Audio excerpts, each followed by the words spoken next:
Bonsoir à tous et bienvenue dans cette session d'information dont voici le sommaire. Très peu de jeunes filles exercent dans le secteur du digital. Il faut alors changer la donne, inciter les jeunes filles à envisager une carrière dans le secteur du numérique. On en parle dans cette édition. Autrefois appelées bébé Oudjé, les perles à la range révèlent la personnalité de la femme africaine, révélatrice de fortes sensations au sein des couples. Pour les uns, l'usage des perles est d'une grande importance, mais pour d'autres, c'est futile. La crise sanitaire liée au Covid-19 a ralenti les économies africaines. Barthélémy Senou est économiste. Il nous propose ici des pistes de solutions pour la relance des économies du continent africain.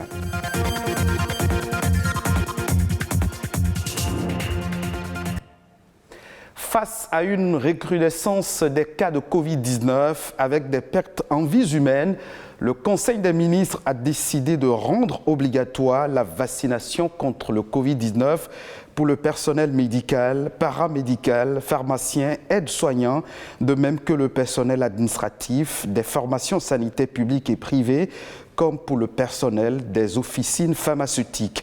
Cela en vue d'assurer la sécurité sanitaire des agents de santé et des professionnels impliqués dans l'offre de soins, ainsi que celle des patients qui sont amenés à soigner. À ce jour, 15 932 cas confirmés ont été enregistrés, dont 4 834 encore sous traitement et 131 décès.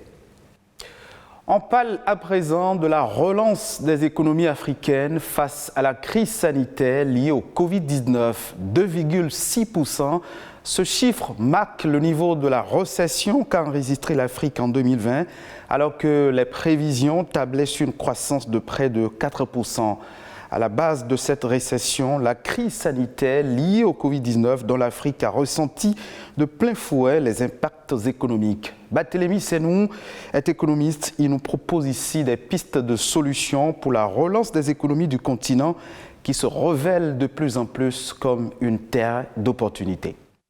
La relance de l'économie, elle n'est pas seulement un objectif africain, c'est un objectif mondial. Et comparaison n'est pas raison. Tous les pays occidentaux sont aujourd'hui en train de relancer leur économie.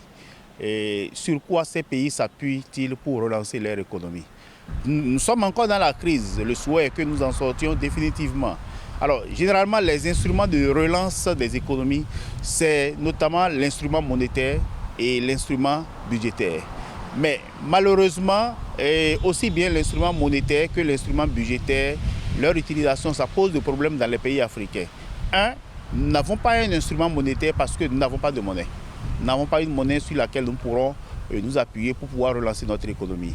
Du point de vue de l'instrument budgétaire, là aussi un problème se pose parce que nous avons quand même une limite en termes de taux d'endettement qui est de 70%, je crois. Mais malheureusement, dans le contexte actuel, tous les pays qui s'en sortent en matière de réduction donc, ou de lutte contre les conséquences de la crise, c'est sur la dette que ces pays s'appuient. Quand vous regardez les chiffres de la dette au plan international, vous allez voir que les pays développés sont en réalité beaucoup plus endettés que nos pays. Et donc l'instrument de la dette, qui est l'instrument budgétaire, est l'instrument privilégié aujourd'hui pour pouvoir limiter les effets de la pandémie et relancer nos économies. Mais malheureusement, l'utilisation de cet instrument budgétaire impose aussi un certain nombre de conditions qui doivent être remplies. Les conditions, c'est surtout la rationalisation donc, des dépenses publiques. C'est la capacité du pays à asseoir une bonne gestion des finances publiques, la capacité du pays à lutter efficacement contre la corruption, la capacité du pays à mettre en place un certain nombre de cadres qui puissent permettre donc d'éviter les fuites que l'on observe généralement au niveau des budgets des États africains. De jeunes filles exerçant dans le domaine des TIC, en connaissez-vous? Elles sont en effet réduites dans le monde entier. Il faut changer la donne. Impliquer les jeunes filles dans le secteur des TIC devient aujourd'hui un enjeu international. C'est ce que nous dit Rodrigue Bababeto dans son reportage. Une image qui traduit une fracture numérique entre les sexes. Ces filles choisissent faire de la robotique, une filière longtemps réservée aux hommes. Malheureusement, elles restent peu nombreuses dans le monde. Les jeunes filles restent encore très peu représentées dans les domaines des sciences, de la technologie, de l'ingénierie et des mathématiques. D'après la communauté internationale, malgré les efforts mondiaux pour inspirer et impliquer les femmes et les filles dans la science, les femmes et les filles de nombreux pays restent exclues, freinées par les préjugés sexistes, les normes sociales et les attentes qui influencent la qualité de l'éducation des femmes ainsi que les options de carrière. La plupart de ceux qui n'ont pas accès à la technologie numérique sont des femmes et des filles dans les pays en développement. Les derniers chiffres de l'Union internationale des télécommunications montrent un écart de 17% entre les sexes dans l'utilisation d'Internet dans le monde. C'est encore plus large dans les pays les moins avancés. Dans un monde où le numérique se généralise, il est essentiel d'encourager les jeunes filles à faire des études dans les domaines de la science et de la technologie.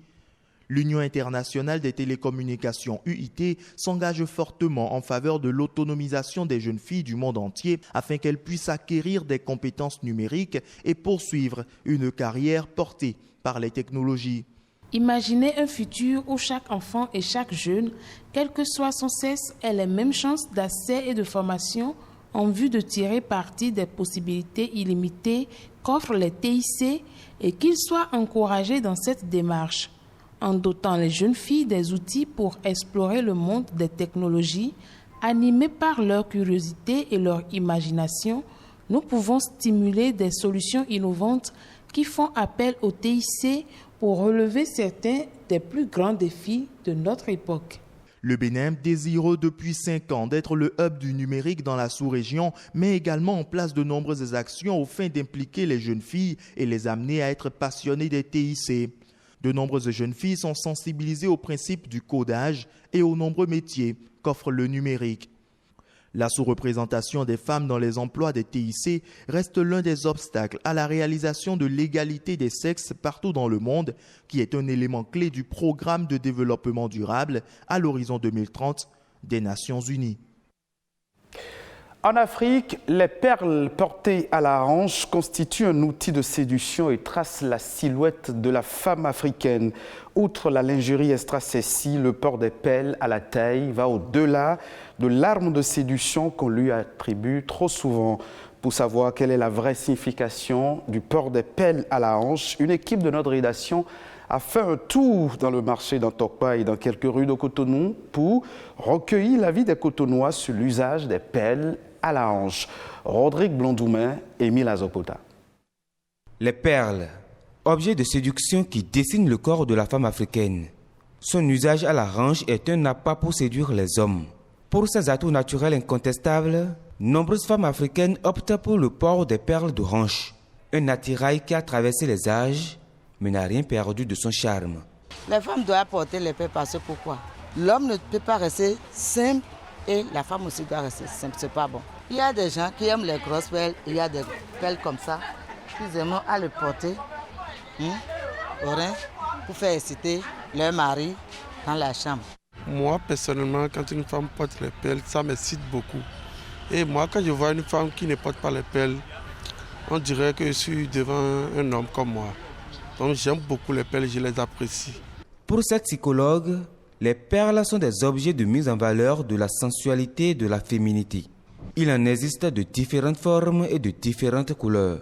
Lorsque une femme, en fonction de sa personnalité, choisira tel type de perles, telle couleur de perles et décidera aussi de changer en fonction de ses humeurs, de ses affects, tout cela est imbriqué. Et d'après nos études, encore, nous avons compris que les perles les plus prisées sont les perles appelées dans notre dialecte djennana. Djennana, ce sont des perles qui ont la caractéristique de résister au feu. Donc ces perles, je crois que ce sont les perles les plus prisées.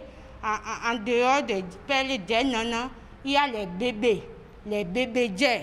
Mieux, cet attrait de beauté a une valeur spirituelle. La plupart importés du Ghana, son coût varie en fonction de sa qualité. il faut parfois débourser en moyenne une somme de 12 000 à 20 000 francs pour un tour de hanche.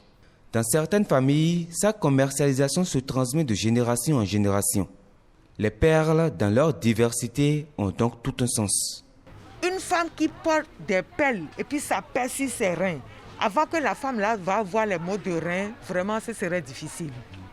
Les perles, il y a beaucoup de vertus dedans. Une femme doit toujours porter des perles. Si tu as les perles sur toi et qu'il y a quelque chose, quelqu'un t'a envoyé quelque chose, s'il y a perles sur tes reins, ça ne peut pas t'atteindre.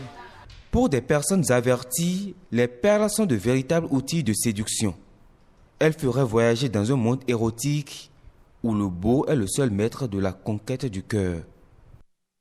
D'autres sujets ont aussi marqué l'actualité internationale ces dernières 48 heures dans le monde. Je vous invite à présent à suivre en son et en image Écho Inter de ce jeudi qui porte la griffe de Ulvaeus Balogun.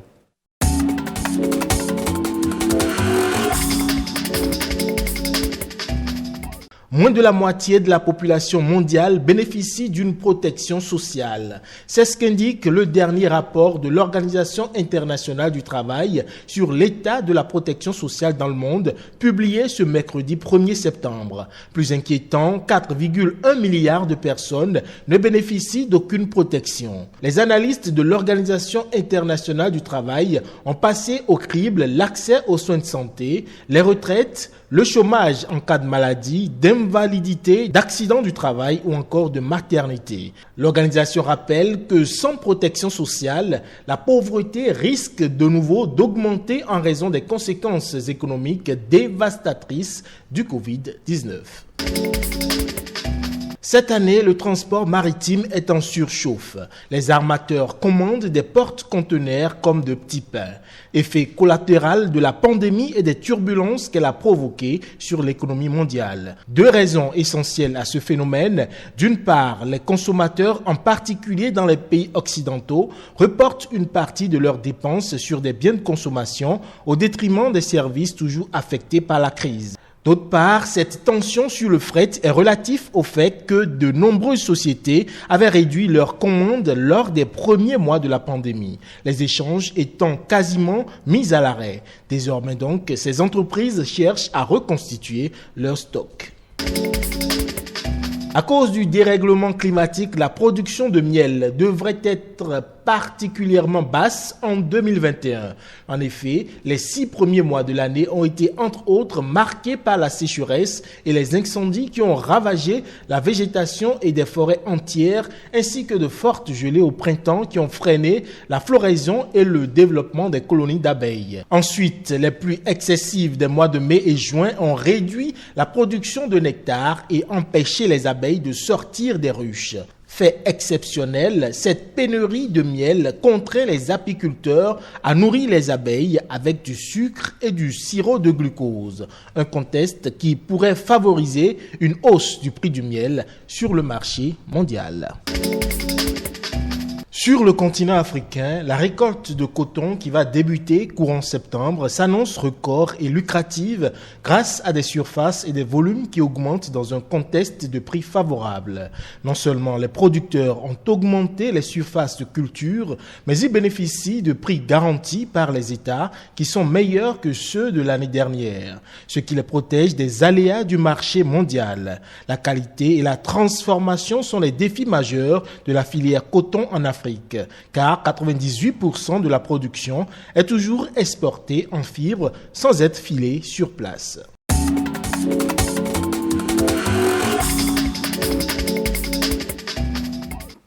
Ce sera tout pour cette session d'information que vous pouvez retrouver en replay sur le www.ortb.bj.